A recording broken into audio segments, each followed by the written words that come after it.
Feeling a little blue about your next destination? Join me in the Blue City.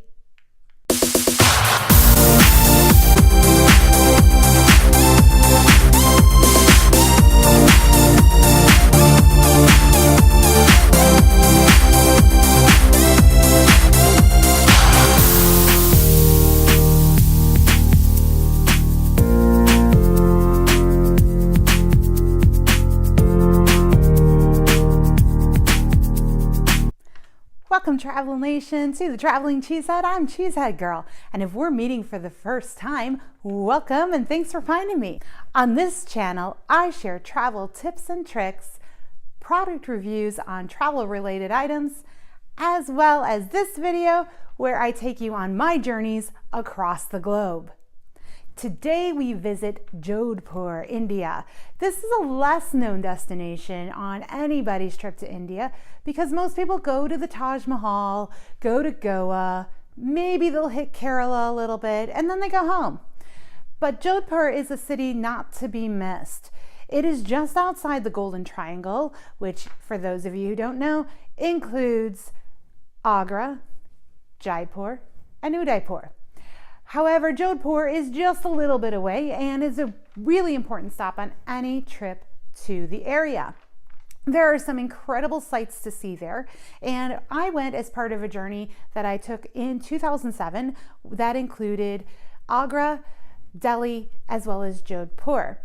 Now, I loved this place. I stayed at Fort Chanwa Luni, which was part of an RCI exchange through my timeshare.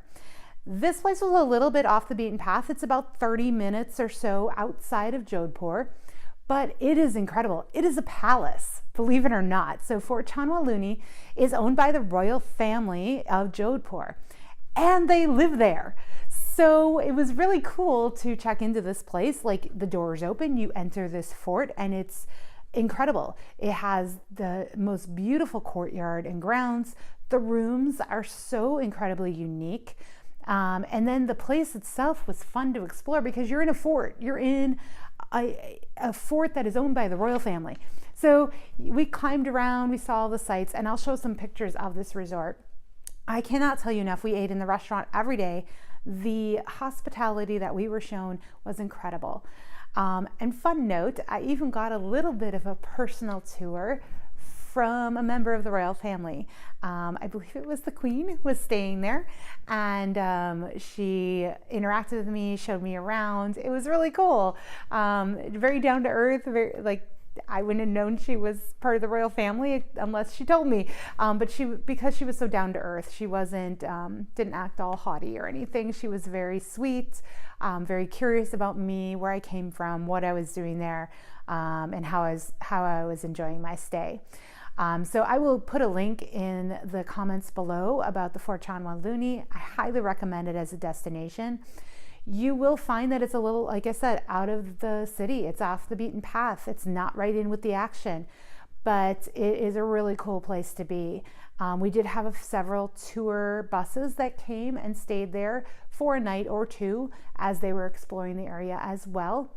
What I will say though is you need to arrange a driver if you're going to stay there. So Jodhpur has its own airport and you can fly there. Now, we started our journey in Agra and we drove from Agra to Jodhpur. It was a bit of a journey. It was about 10 hours or so. What was cool along the way is we again got to see a different part of rural India. And one of the stops that we made for lunch, we came out and there was a snake charmer on the side of the road. I don't personally like snakes, neither does my husband, but it was still really cool to see somebody playing his little flute and the snake coming up. It was really cool. So in any case, we hired a car and made sure we had a driver, not only because we were driving from Agra to Jodhpur, we also wanted to make sure that we had a driver accessible for us throughout our journeys. So he stayed in the town of Jodhpur and would come every morning to pick us up. We would go explore and he'd drop us in the evening. There was a couple days where we spent the whole day just at the fort because we wanted to relax. We wanted a day off from sightseeing, and it was very lovely to do so. So Jodhpur is known as the Blue City, and in some pictures you'll see exactly why it is the Blue City. So one of the main attractions in Jodhpur is the Mehrangarh Fort. This is an immense fort. Now, Fort Chanwaluni is little, and this place is immense. It's like a whole city within a city. Not to mention, as you drive up to it, it's on top of this mountain pretty much, and it just explodes from the mountaintop. It is such an immense place. We spent the entire day exploring this place. You will see I took billions of pictures of it, but it was really cool. It had like a palace inside of the fort. Nobody lives there currently, but it was just a really cool place to go.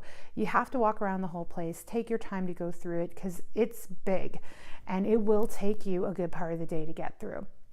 But I highly recommend it. It's probably the main destination that you're going to go to when you go to Jodhpur. So from the Mehrangarh Fort, we have a really great view of the Jaswantara.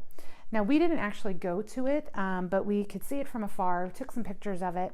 And I'm going to put in the description below everything about it, and as well as a link to it so that you can do your own research and see if that's a destination you want to go to. So we did go to the Umaid Bhawan Palace. Now this is a hotel, but it is also a royal palace. So you are allowed to go inside and take some pictures and things like that, but you're not allowed into the actual hotel part. But it is really a beautiful building. The architecture is amazing. And you will see not only the artwork that is laid out, but as well as you'll get the history on the palace and what it was used for historically and how it transformed into the hotel that it is today. So one of the temples that's really cool to visit is the Kunj Bahari Temple. It is a really historic temple. It's an old area, but it's very well known and very iconic in Jodhpur. So I highly recommend you going to it. Great for pictures, and the architecture is just really amazing again, but much older.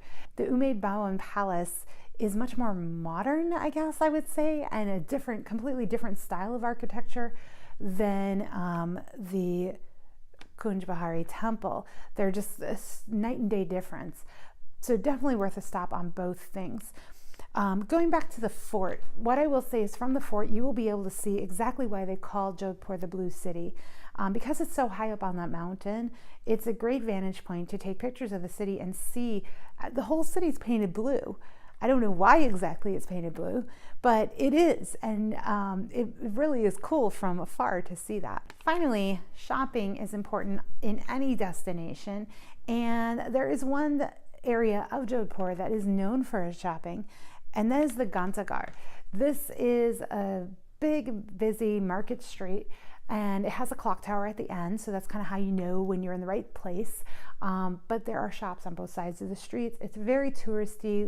This is where all of the tour buses come to go do souvenir shopping. So expect that. You're going to have to really negotiate hard to get the price that you want, because they're used to having foreigners come in. They're used to having people haggle for the price, and they know they can get a higher price out of everybody because they are coming from foreign nations and will likely spend more money than others will.